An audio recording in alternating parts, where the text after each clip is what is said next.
Hello dear students, welcome to AS startup. मैं आपको इस वीडियो में ना क्लास 9 का डीओ की तरफ से जो मिड टर्म के रिगार्डिंग प्रैक्टिस पेपर इशू किया गया ना, तो यहाँ पर मैं हिंदी का डिस्कस करने जा रहा हूँ। देखिए, जैसा कि जानते हैं कि अब आपका हिंदी का एग्ज़ाम है, तो मैं आपको बता दूं कि सबसे पहले आपके एग्ज़ाम में ना जो पहला क्वेश्चन आएगा वो अपठित गद्यांश का आएगा। आपको इसको अच्छे से पढ़ के ना इन प्रश्नों के उत्तर देने हैं। ठीक है, यहाँ पर आप देखेंगे ये सारे आंसर आपको इस पैसेज में मिल जाएंगे। मैं आपको इस वीडियो में जो व्याकरण का पार्ट है वो करवाने जा रहा हूँ। पूरा ये सैम्पल पेपर आपको दिखा रहा हूँ और बता रहा हूँ कि पेपर का पैटर्न कैसा रहेगा और कैसे कैसे क्वेश्चन ये रहने वाले हैं। बाकी एक आधा एग्जाम्पल पैसेज में बता दूंगा कि कैसे ढूंढ सकते हैं। देखो, यहाँ लिखा है संयम किसे कहा गया है, तो आप इसमें आराम से ढूंढ सकते हैं। ठीक है, पहले क्वेश्चन पढ़ के फिर आराम से ढूंढना हो जाता है। देखो, संयम स्वस्थ, सुखी और संतुलित जीवन का मार्ग है। संस्कारों को परिमार्जित करने का नाम भी संयम ही है। ठीक है, मिल गया ना हमें। तो अब यहाँ पे क्या है, इंद्रियों को मुक्त छोड़ना, संस्कारों का परिमार्जन, अपाच्य भोजन करना, या आस्वस्थ जीवन जीना। तो क्या आ गया, संस्कारों का परिमार्जन। ठीक है, ऐसे अब सारे आंसर बहुत आराम से ढूंढेंगे। फिर क्वेश्चन नंबर 2 है, यहाँ पर आपको कविता दी जाएगी, आपको इसको पढ़कर इन प्रश्नों के उत्तर देने हैं। देखो, इसमें क्या होता है, कई बार एक शब्द के कई मतलब हो जाते हैं, जैसे पर्यायवाची शब्द, समानार्थी शब्द होते हैं ना, वो आपको यूज करने पड़ जाते हैं। ठीक है, तो मैंने आपको जैसे बताया कि इस वीडियो में व्याकरण पर फोकस करूंगा, थोड़ा थोड़ा बता रहा हूँ बाकी। ठीक है, क्योंकि हिंदी आराम से कर लेंगे। ठीक है, काव्यांश के आधार पर कांटे और फूल दोनों को कौन सी परिस्थितियां समान रूप से मिली। तो देखो, यहाँ पढ़ते हैं, है जन्म लेते जगह में एक ही पौधा उन्हें है पालता। अभी पता नहीं लग रहा किसकी बात कर रहे हैं। रात में उन पर चमकता चांद भी एक ही सी चांदनी है डालता। मैं उन पर बरसता है एक साथ। वैसे तो हम समझ गए किसकी बात कर रहे हैं, क्योंकि हमने क्वेश्चन पढ़ लिया था पहले। ये कांटे फूल की बात कर रहा है और आगे नीचे जरूर बताया गया होगा। ठीक है, तो आपसे पूछ रहे हैं कि दोनों में समान कौन सी परिस्थिति दिखाई गई है। तो धूप और बिजली की, चांदनी और हवा की, बसन का आवरण की, अलग अलग मिट्टी की। तो देखो, यहाँ पर लिखा ना, चमकता चांद भी एक ही सी चांदनी, चांदनी तो लिखा हुआ है। ठीक है, और आपको यहाँ पे दिखना है कि हवा लिखा है, ये लिखा एक ही उन पर हवाएं हैं बही, लिखा है ना। तो इसका आंसर क्या आ गया, खा आ गया। तो ऐसे पैसेज को अच्छे से पढ़कर आप यहाँ पे करेंगे। और कह रहे कांटे और फूल किसका प्रतीक है। मददगार और हानिकारक व्यक्ति का, बुरे और अच्छे कर्म करने वाले व्यक्ति का, एकदम समान स्वभाव वाले व्यक्ति का, किसी के काम न आने वाले व्यक्ति का। देखो, पढ़कर तो यहाँ पता लग रहा है कि बुरे और अच्छे कर्म करने वाले व्यक्ति की बात कर रहा है ना। बाकी इसको और हम पढ़ेंगे तो हमें पता लग जाएगा कि किसकी बात कर रहा है। वैसे तो इसी के रिगार्डिंग यहाँ पर ये पैसिव इंडिकेशन दे दिया कि सब पर बारिश एक जैसी होती है, लेकिन अब जैसा कर्म करेंगे आपको फल फिर बाद में वैसा मिलेगा। ठीक है, फिर आगे देखते हैं। तो ये इस तरीके से आपको कविता में अच्छे से पढ़कर करना है। अब आ जाओ व्याकरण, जो मैंने इस पर्पस के लिए वीडियो बनाई है। देखिए, आपके एग्जाम में उपसर्ग आ रहे हैं, तो क्वेश्चन नंबर 3 आपके एग्जाम में उपसर्ग और प्रत्यय से जुड़ा हुआ आएगा। आपको 4 करने होंगे। यहाँ पर मैं इनके आंसर बता रहा हूँ और आप खुद भी सोचिए क्या होगा। ये कह रहा, बे उपसर्ग प्रयुक्त एक शब्द का निर्माण करना है। मतलब आपको बे शुरू में लगाना, उपसर्ग शुरू में लगता है। जैसे आप बेकार बता सकते हैं। ठीक है, आप बेकार बता सकते हैं, किसी से फ्री में काम करवाना। ठीक है, आप बेजान बता सकते हैं, बेजान। ठीक है, फिर ये कह रहा है नियोजन शब्द में प्रयुक्त उपसर्ग लिखिए। देखिए, उपसर्ग आगे होता है, तो आपको यहाँ पे नियोजन बताना। तो ये नी जमा योजन, तो आंसर क्या, नी आ गया। फिर कह रहा है ई प्रत्यय युक्त एक शब्द का निर्माण कीजिए। देखो, प्रत्यय पीछे लगता है, सुन रहे हो? तो जैसे आपको ई लगाना, लास्ट में बड़ी ई लगाना है, तो आप बहुत सारे एग्जांपल लिख सकते हैं। जैसे पक्ष जमा बड़ी ई लगाएंगे तो ये बन जाएगा पक्षी।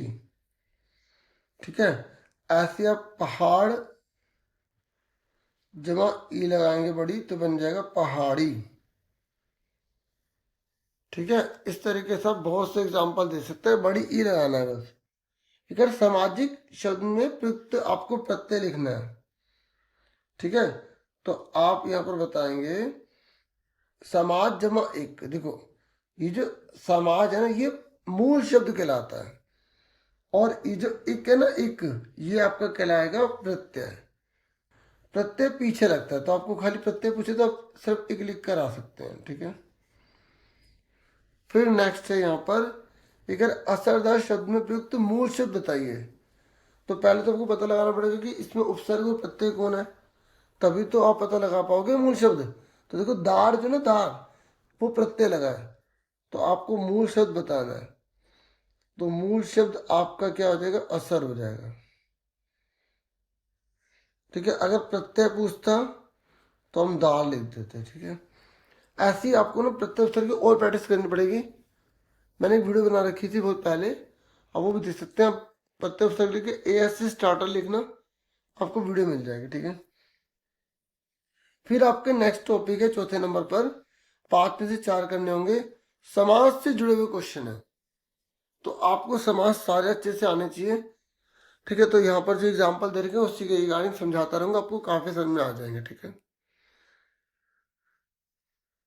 तो यहाँ पर पहला है आमरण शब्द में प्रयुक्त समास बताइए। देखो जब शुरू में आ लग जाए, प्रति लग जाए, यथा लग जाए, तो आप समझ जाना वो अव्ययभाव समास है। कौन सा समास है, अव्ययभाव समास। ठीक है, जो जो आता रहेगा ना उसके रूल बताता रहूंगा। अव्ययभाव समास। फिर कह रहे पीला है अम्बा जिसका अर्थात विष्णु। देखो जब दो शब्द तीसरे के बारे में बताते हैं ना, तो उसको हम पता क्या बोलते हैं, बहुब्रीहि समास बोलते हैं। और इसने बोला कि ये समास विग्रह है, इसको समस्त पद में बदलिए, मतलब इसको छोटा कीजिए। इसने ये नहीं पूछा कि कौन सा समास है, इसने पूछा इसको समस्त पद में बदलिए, तो आप लिख दोगे पीताम्बर। क्योंकि जाहिर सी बात है कि एग्जाम में ये लिखा आता है। ठीक है, तो बच्चों को ये विग्रह करना होता है। ठीक है, क्या करना होता है, विग्रह करना होता है। लेकिन यहाँ पर आपको विग्रह करके दे रखा है, आपको इसको समस्त पद में बदलना है। फिर महात्मा शब्द में प्रयुक्त समास वेद लिखिए। तो महात्मा देखो, ये पहला जो हिस्सा है ना, वो दूसरे की विशेषता बता रहा है, मतलब महान आत्मा है। ठीक है, आत्मा कैसी है, महान, महान है जो आत्मा। तो इसका मतलब ये हुआ, जब पहला हिस्सा दूसरे की विशेषता बताता है ना, उसको बोलते हैं कर्मधारय समास। तो आपको ये आंसर लिखना है, कर्मधारय समास। ऐसे इसका एग्जाम्पल आप बता सकते हो, नील गगन, नीला है जो गगन, गगन कैसा नीला, जो पहला शब्द दूसरे की विशेषता बताए ना, तो उसको कर्मधारय समास कहते हैं। समझ में आ रहा है? ठीक है, उसके बाद नेक्स्ट देखिए, यहाँ पर नेक्स्ट है, ये कह रहे हैं रसोईघर समस्त पद का विग्रह कीजिए। देखो यहाँ पे विग्रह करना है। तो आपको बता दूं कि समास में एक और होता है, तत्पुरुष समास होता है। और तत्पुरुष समास की पहचान पता है कैसे होती है, अगर उसमें कारक लग जाए। कारक यानी कि कर्ता ने, कर्म को, करण से। तो रसोई घर क्या है, रसोई के लिए घर है, मतलब हमें खाना बनाने के लिए जो है ना वो घर है, तो वो क्या कहलाएगा, तत्पुरुष समास होगा। लेकिन इसने बोला इसका विग्रह करना है, खाली आपको इसे तोड़ के दिखाना है, रसोई के लिए घर। तो आप देखोगे ना के लिए आ गया, तो ये क्या है, कारक है। और जिसमें कारक लग जाते हैं उसे तत्पुरुष समास कहते हैं। ठीक है, अगर किस समास का पूर्व पद एक अव्यय शब्द होता है।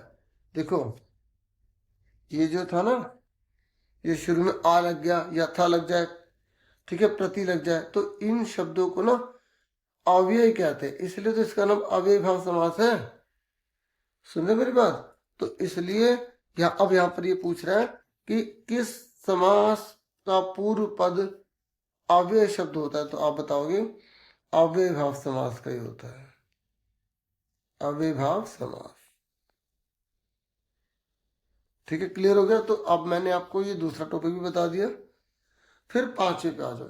ये कह रहा है अर्थ की दृष्टि से वाक्य का भेद आपको बताना है। ये कह रहा है आपका कल्याण हो, तो यहाँ पर इच्छा प्रकट की जा रही है। ठीक है, तो आपको वाक्य के सारे भेद आने चाहिए। तो यहाँ पर जब इच्छा प्रकट की जाती है, ठीक है, तो यह आशीर्वाद दिया जाता है, तो हम बोलते हैं इच्छावाचक वाक्य।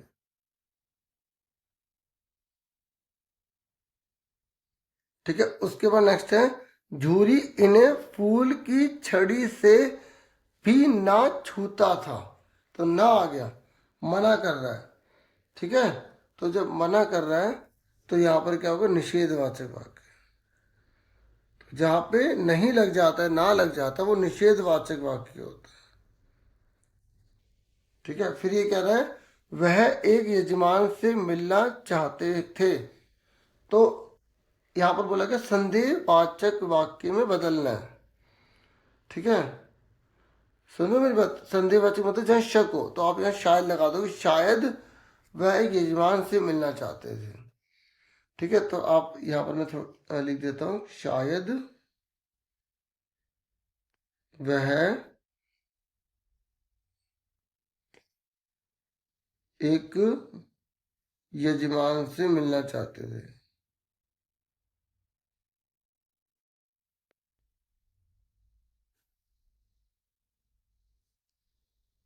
तो आपको शायद लगा के सेंटेंस कर देना है। ठीक है, आगे से फिर नेक्स्ट है, ये कह रहा है खेती का इंतजाम देखने के लिए वहां कोई भिक्षु भेजा जाता है। ये कह रहा है नकारात्मक वाक्य में बदलना है, मतलब आपको यहाँ पर निषेधवाचक वाक्य का यूज करना है। समझे मेरी बात? तो जब निषेधवाचक आपको यहाँ पे बताना है, तो आप क्या करोगे, नहीं लगा दोगे। क्या लगा दोगे? नहीं लगा दो, नहीं। तो आप यहाँ लिखोगे खेती का इंतजाम देखने के लिए वहां कोई नहीं भिक्षु भेजा जाता है। नहीं, ऐसे नहीं आएगा। खेती का इंतजाम देखने के लिए वहां कोई भिक्षु नहीं भेजा जाता है। तो आपको यहाँ नहीं, देखो नहीं भी सही जगह पे लगाना जरूरी है। सेंटेंस पढ़ के आपको मीनिंग उसका क्लियर करना पड़ेगा। ठीक है, तो आप भिक्षु और भेजा के बीच में नहीं लगा देंगे, पूरी लाइन उतार देंगे। ठीक है, फिर ये नेक्स्ट है कोई सांड डोंकता चला आ रहा है, प्रश्नवाचक वाक्य में बदलना है। तो क्या कोई सांड डोंकता चला आ रहा है, तो आप इसके आगे क्या लगा दोगे, क्या लगा दोगे। ठीक है, बस आपको इसके आगे क्या लगा देना है, और यहाँ क्वेश्चन मार्क लग जाएगा। ठीक है, क्लियर हो गया आपको अच्छे से? उसके बाद नेक्स्ट क्वेश्चन है, अब आपका छठे नंबर पर है, आपको यहाँ पर अलंकार करने हैं। ठीक है, बाकी मैं कोशिश करूंगा आपके लिए पूरी ग्रामर की एक अलग से वीडियो ला दूं, जिसमें आपको सारे रूल बता दूं। ठीक है, जे 3 बेर खाती थी, वे 3 बेर खाती थी। देखो 3 बेर, 3 बेर 2 बार आ रहा है, लेकिन दोनों का मतलब अलग अलग है। यहाँ 3 बेर खाने वाले बेर है, और यहाँ 3 बेर का मतलब है 3 बार खाती थी, वो 3 बेर 3 बार खाती थी। ठीक है, तो जब बेर बेर के दो मतलब आ रहे हैं और दोनों शब्द सेम लिखे हैं, तो ऐसे अलंकार का नाम होता है यमक अलंकार। ठीक है, समझ में आ गया? जब एक शब्द 2 बार आए लेकिन उसका मतलब अलग हो, उसे यमक अलंकार कहते हैं। जैसे काली घटा का घमंड घटा, तो पहले घटा मतलब काली घटा मतलब काले बादल का, घमंड घटा, घटा मतलब कम हो गया, तो दोनों बार घटा लिखा है लेकिन मतलब अलग है, तो उसे यमक अलंकार कहेंगे। ठीक है, फिर भर गया जी हनीफ जी जी कर, थक गए दिल के चाक सी सी कर। तो यहाँ पर आपसे अलंकार पूछ रहा है, तो आप यहाँ नोटिस करेंगे कि यहाँ पे जा जा आ रहा है। ठीक है, देखो जा जा जा आ रहा है। ठीक है, यहाँ सा सा आ रहा है। जब वर्ण की रिपीटेशन होती है ना, तो यहाँ पर एक तो अनुप्रास अलंकार हो गया। देखो यहाँ पर जी और जी 2 बार आ रहा है, इसका मतलब अलग अलग है, तो यहाँ पे यमक अलंकार भी आ रहा है। और ये दिल के चाक, ठीक है, यहाँ पे दिल की बात भी हो रही है, और एक जो चाक एक तरह से जो शीशे जैसी भी बात हो रही है। तो यहाँ पर रूपक भी हो सकता है। तो अगर आपको एक से ज़्यादा लग रहे हैं तो आप यहाँ पर बता सकते हैं, लेकिन अनुप्रास तो यहाँ है ही है और यमक भी है। ठीक है, तो आप इस तरीके से बता देना। फिर ये कह रहे कहे कबीर सुनो भाई साधो सब सांसों की सांस में। अब देखो स आ रहा है तो यहाँ पे अनुप्रास ही हो जाएगा। ठीक है, फिर नेक्स्ट है जो रहीम गति दीप की कुल कपूत की सोए बारे उजियारो करे बड़े अंधेरो होए। देखो यहाँ पर रहीम कह रहे हैं कि जैसे दीप होता है ना, जो दीप जलता है, और एक जो बुरा बेटा है, दोनों की एक जैसी गति होती है। अगर बड़े होते रहते हैं तो अंधेरा करते रहते हैं। तो यहाँ पर एक ही शब्द के एक से ज्यादा अर्थ हैं, तो इसे बोलेंगे श्लेष अलंकार। ठीक है, क्योंकि यह बारे उजारों मतलब अब यहाँ पे दोनों की बात हो रही है ना, दीपक की बात हो रही है और बेटे की बात भी हो रही है, तो श्लेष अलंकार हो गया। ठीक है, फिर नेक्स्ट ये कह रहा है कूड़ कपट काया का निकसया हरि की गति जब जानी। तो यहां पर भी देखो का रिपीट हो रही है, अनुप्रास अलंकार हो जाएगा। ठीक है, फिर उसके बाद यहाँ पर आप देखेंगे खंड गा में आपकी बुक में से ही मतलब लेसन में से कोई पैसेज लिखी आएगी, गद्यांश लिखा आएगा, आपको उसको पढ़कर आंसर देने हैं। तो आप देखो कैसे क्वेश्चन आए यहाँ पर। ठीक है, मैं आपको सारा दिखा देता हूँ। ठीक है, उसके बाद फिर आप आगे देखेंगे यहाँ पर 8वें नंबर पर फिर आपकी किताब में से क्वेश्चन आंसर आएंगे। आपको किन्हीं 3 को करना है, 2 नंबर का 1 हो जाएगा। ठीक है, और यहाँ 4 दिए जाएंगे। फिर उसके बाद जो कविता जो होती है ना काव्य में या दोहा, जो भी आपके पार्ट में उसमें से दिया जाएगा। फिर अगर आप उनका मीनिंग जानते होंगे तो आप ये सारे आंसर आराम से कर देंगे। ठीक है, फिर उसके बाद आप देखेंगे जो आपने काव्य रचना पढ़ी है उनके क्वेश्चन आएंगे, 3 करने हैं, 2 नंबर का 1 होगा। ठीक है, ये मेंशन किया गया, देख लो कौन कौन से क्वेश्चन आए हैं। फिर यहाँ पर आप देखेंगे आ, आपको यहाँ पर 3 में से 2 करने हैं, 50 से 60 शब्दों में करने हैं। ठीक है, फिर आपके खंड घ रचनात्मक है, तो ये हो सके तो पहले ही कर लेना, क्योंकि ये लेंथी होता है, इसमें नंबर भी अच्छे मिल जाते हैं, और दूसरा लास्ट में बच्चे करते हैं तो काफ़ी छोड़ देते हैं। ठीक है, तो देखो ये रचनात्मक लेखन है, तो आपको एक विषय पर अनुच्छेद लिखना है, जलवायु परिवर्तन की चुनौती। ये हिंट दे रखे, इसको यूज कर लेना। या तो ये वाला करना है, या आप ये करेंगे, या ये करेंगे, तीनों में से आपको एक करना है। एग्जाम में कोई नया ही आएगा, जैसे आपके एग्जाम में आ सकता है विद्यार्थी और अनुशासन का क्या महत्व होता है। ठीक है, और आज के टाइम में जो डिजिटल मीडिया है इसका क्या योगदान है। ऐसे जो आज के समय में जो टॉपिक चल रहे हैं उसी के रिगार्डिंग भी एक आधा दिया जा सकता है, एआई का जैसे दे सकते हैं। फिर 30 नंबर पर आपको 2 यहाँ पर पत्र दिए जाएंगे। ठीक है, तो आपको पत्र में से 2 में से 1 करना है। ठीक है, तो मैंने पत्र की वीडियो बना रखी है, आप पत्र लिखोगे, मतलब कोई सा भी लेटर कैसे लिखना है, तो पत्र हिंदी लिख देना, आगे ASC स्टार्टर लिखोगे तो आपको वीडियो आराम से मिल जाएगी। आगे लिख देना हिंदी, हिंदी पत्र ए स्टार्टर। बाकी नहीं तो मैं कोशिश करूँगा कि वो वीडियो आपको दोबारा से प्रोवाइड कर दूँ। ठीक है, उसके बाद 14 नंबर पर है। 14 नंबर पर आप देखेंगे ना, यहाँ पर देखो क्वेश्चन 14 है। यहाँ बोला गया कि आप रजनी या राजेश हैं और कक्षा मॉनिटर भी हैं, आपके विद्यालय में सड़क सुरक्षा सप्ताह मनाया जा रहा है। अपने क्षेत्र के ट्रैफिक पुलिस अधीक्षक को विद्यालय में बच्चों के लिए सड़क सुरक्षा विषय पर कार्यशाला लेने हेतु आमंत्रित करते हुए लगभग 100 शब्दों में आपको ईमेल लिखना है। ईमेल राइटिंग है, अगर ये नहीं करना चाहते तो लघु कथा। पता है बच्चे, लघु कथा बहुत आसान होती है। वैसे तो ईमेल भी आसान है, लेकिन आप ऊपर एक पत्र कर चुके हो तो फिर पत्र जैसा क्यों कर रहे हो। आप लघु कथा की प्रैक्टिस कर लेना। लघु कथा क्या होता है कि आपको हिंट दे रखे, इसी को आपको यूज करके अपने आप एक छोटी सी कहानी बनानी है। इनको यूज करके, जैसे विद्यार्थी शॉर्टकट अपनाता है, ठीक है, ये अपनाती है, किंतु सफलता ना मिलना, फिर उसे सफलता नहीं मिलती। और बोलेंगे ये कुछ विद्यार्थी ऐसे होते हैं जो शॉर्टकट अपना लेते हैं, और जब वो शॉर्टकट अपना लेते हैं तो कई बार उन्हें कई समस्याओं का सामना करना पड़ता है, और ऐसा भी हो जाता है कि उन्हें फिर सफलता नहीं मिलती, और इससे उनको काफ़ी निराशा हासिल होती है।